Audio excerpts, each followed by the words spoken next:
33 واحد بلدياتنا معدي خير يا بيه، ايه موضوع 33 ده؟ قال له بص من على الكوبري، جه يبص من على الكوبري راح رميه في البحر. 34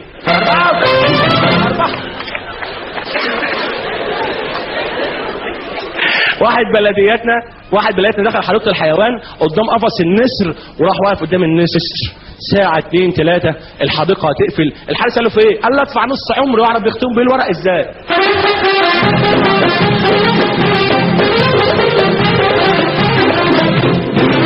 واحد بلدياتنا ماسك حته التلج واقف بقاله نص ساعة، ابن عم بيقول له في ايه؟ قال له نفسي اعرف بتخر منين؟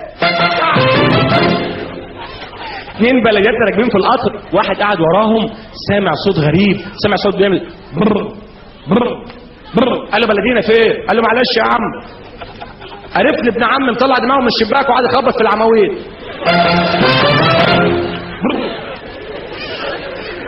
اليومين دول يا جماعه حاجه غريبه قوي بتحصل. تطلب اي حد مهم تلاقيه سايب لك على الرساله على الانسر ماشين، والانسر ماشين زي ما احنا عارفين جهاز تسجيل في التليفون، تبقى انت عايزه ضروري تلاقي الانسر بيرد عليك يقول لك رقم ارجو ترك الرساله بعد سماع صوت الصفاره. حتى التليفون المحمول لما عملوه ليه؟ عشان اي حد يطلب حد على المحمول في اي مكان يجيبه بسرعه، تلاقي الانسر بتاع المحمول يرد عليك يقول لك الرقم المطلوب خارج نطاق الخدمه ارجو ترك الرساله. كله بيسيب رساله، حتى عم عبد الاخرس. مره بطلبه لقيته سايب لي رساله، انا عبد عبد الله ولا باجي بعد ساعتين ارجو ترك الرساله بعد ده بقى دوت. حاجات غريبه بيه. مره بطلب سباك لقيته سايب لي رساله، انا محشور في ماسوره بس بسلك اموري ارجو ترك اسمك وعنوانك بعد سماع صوت السفون. حاجات غريبه بيه والله بتحصل بيه. مره بطلب رقاصه فانا بطلب الرقم لقيت نفسي بتهز. لقيتها بتقول لك انا برقص في فرح مش موجوده دلوقتي، قبجني تجدني، ما تقبجنيش ما تلاقينيش، ارجو ترك العربون بعد سماع صوت السجاد ولا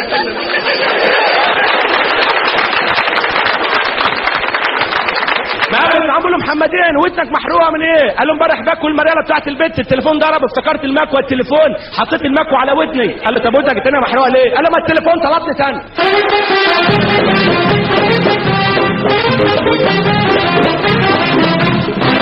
هنيجي للسؤال التقليدي اللي بنقوله في كل حفله من قلبي، والله العظيم من قلبي وبالشده انا بحيي كل راجل متجوز ولسه عايش. والله العظيم بكررها في كل حفله، بس نفسي اروح حفله غلط الاقي شويه درام بتوع زمان سؤال واجابه وما نخافش. مره واحده في حياتنا ما نخافش. كل راجل متجوز بصراحه حاسس ان هو اتظلم في جوازته، واللي حصل يسقف بدون خوف. في رجاله كتير سقفت انا بحييها، وفي رجاله خايفه وانا بحييهم برضه. انا شايف في رجاله قاعده عامله كده. طبعا انا يعني اقول لك اسقف في الحفله كمان شويه اروح. ده انا مره بقول الكلام ده في حفله واحد وقف يسقف لسه بقول له بحيي حضرتك، مراته بص له كده ليه بنفض ايدي. اول حاجه الستات هم النص الحلو في حياتنا، ولولا هم ما كناش جينا، دي حقيقه. بس ليه الواحده وهي مخطوبه بتتغير بعد الجواز؟ ما لقيتش اجابه للسؤال ده. مره بقول الكلام ده في حفله واحده وقفت قالت لي بقول لك ايه العيال بقى هرب العين ولا نتزوج؟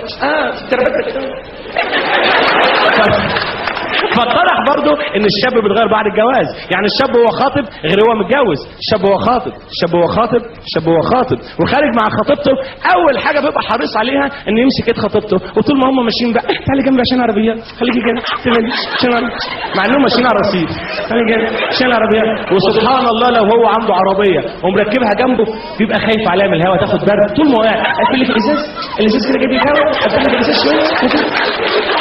بعد الجواز يركبوا العربيات فكروا تقول الشباك لا كسروا الشباك ياك يولع الشباك واللي عمله. بكره يا ماما جنبي لك ايدك وقفت جنبك ارفع لفوق كده اوه يا تسلم.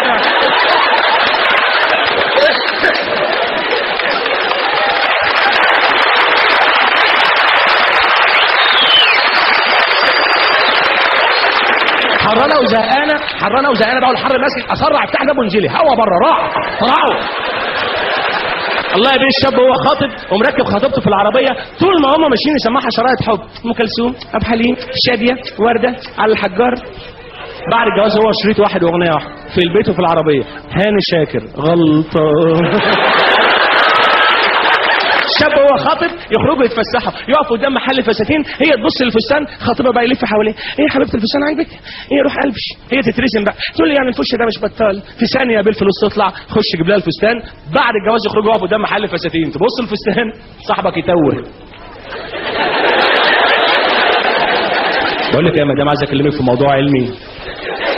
بقول لك الاوزون اتخرم، الغلاف الجوي حصل فيه ثقب، الجو صحيح يحرر وبعدين يبرد، والنجوم ما عادش بتطلع زي الاول. ايام بقت ربنا يعلم بيها. يلا يلا يلا يا حاجه، حاجه تنمتي، يلا يما. تقول له يلا ايه؟ يقول يلا نمشي. قلت له مش هنشيل فستان ولا فستان ايه؟ ده رجالي هنا. قلت له رجالي؟ يقول له امال لعب اطفال. قلت له انت نظرك ضعف؟ لا البركه فيك، ربنا ينتقم منك، نظر ضعف. رحت بشوف، قلت له الفستان اهو، لا الفستان ده عاجبك؟ قلت له جدا. يقول له خلاص ابقى اجيبك كله انت تتفرج عليه، ما هنا اهو. زي ما اتكلمنا على الشباب نتكلم شويه على الانسات. تربيه التاني ده الانسات في الخطوبه حاجه تفرح والله يا شباب. عشان تعرفوا المخطوبه من المتجوزه، مخطوبه دائما تلاقي صابعها في صابع خطيبك، يا اما الصابع الصغير مع الصابع الصغير، من علامات الخطوبه يعني. وطول ما هم ماشيين خد منها كلام حلو للصبح. اسمع محمد، امبارح انا وماما ما نمناش طول الليل، التكييف كان بايظ، واقفين في البلكونه، والله العظيم يا محمد ماما بتحبك، يعني مش عشان حاجه بتجيب لنا وانت جاي، لا والله العظيم ده اخر حاجه احنا بنفكر فيه، انت ده عايز بالنسبه لنا يا محمد يا خراب. عارف لما تكون عندنا وتمشي اخويا الصغير بيشبط فيك، اقول له خلاص ابي جاي بعد بكره، خرب عليك يا حماده، ايه تربت. شوف بعد الجواز بسنه ده طفشان يا عيني، 20 متر قدام وهي ورا مش عايز يسمع منها حاجه. يلا اصحى عشان نروح. انت طويل، ما احبش اخرج معاك في حته بيبقى يوم ربنا يعلم بيه عليا وعلى اللي جابوني. نكمل امال الجواز، ما انا كنت قاعد جنب امي عمال اكل واشرب. قلت لك ايه لازم نروح لماما. قال يعني ماما ما بتجيلناش. كانت لسه عندنا اول امبارح قعدوا الساعه 2 بالليل كلوا اكل الثلاجه فضت، ربنا ينسانا. طبعا مش كل الستات، في نوعيات ونوعيات. اللي يغيظك بقى يا بيه ان اي عريس بيخطب بيروح زياره لخطيبته 7:30 8، هي من 1 الظهر، سيب كل حاجه وتتفرغ لحاجتين، مرايه وعلبه المكياج. وبقى بين اللي شفتهم بعد الجواز الا وهي خارجه تلطعك ساعه تبقى لابس وهي واقفه. في الخطوبه بقى هي بقى شويه برفان، طبعا شويه الله اي ليلى، طبعا شويه كلودور، طبعا شويه نيش، طبعا بكر ده اللي كان جاب لنا جون من البكر. بعد الجواز روح مستنيه ولا عبده.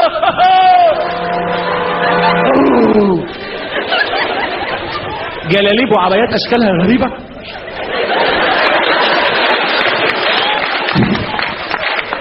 الشربات مربوطه من صباحه ربنا، ربنا لا يعلم بربطتها. لا يا بيه يتفننوا، يعني الراجل يعني يفتح عينه الصبح يمين كده الربطه، يتغدوا تروح مغيرها له شمال، تيجي بالليل تخلي الربطه قدام. ده طلع موضه حاجه اسمها بونيه مش عارف ايه. تخيل الراجل اللي يروح يفتح باب الشقه يخش بدل ما يلاقي منظر طبيعي قفص عصافير اللي قاعده مستنيه لابسه البونيه. مشكله في البونيه تحس انه جاي من عند العجلات، اللي بقى تلاقيها من فوق كده ونازل من ورا زي الخروف، وعداله ريحه البصل ده ركوله. وبناخد مقلب ما بنعرفش الشعر الحقيقي الا بعد الجواز بيومين 3. ليه؟ يكون اتغسل يرجع لاصله، تلاقي حاجات لفت وحاجات صداع مسكت في بعضها. طبعا شكرا. ومش كل الستات، في نوعيات ونوعيات. مقابل صاحبه بيقول له انا راجل البيت، قال لازم المدام غضبانه. واحده جوزها مات الشر بره وبعيد عن ده، السمين ماشيه عامله فيلم عليه، حبيبي يا جوز يا ابو عيال يا جمل يا بتل. 2 ماشيين قال له يا سلام، الست اللي بتحب جوزها وفيه له ونعم الحب، قال عامله بتحب ولا بتاع، ده تمثيل في تمثيل، الوقت اكشفها لك بقى اذا كانت بتحب ولا راح جايه جنبها عسل ولا بتصوت على النعمه. لو اعرف عنوانك اتجوزك بعد ال40. قالت يا حبيبي يا جوز يا اللي كنت مسكني في المساكن الضرب اول شقه على مين وانت طالع يا شكرا جزيلا.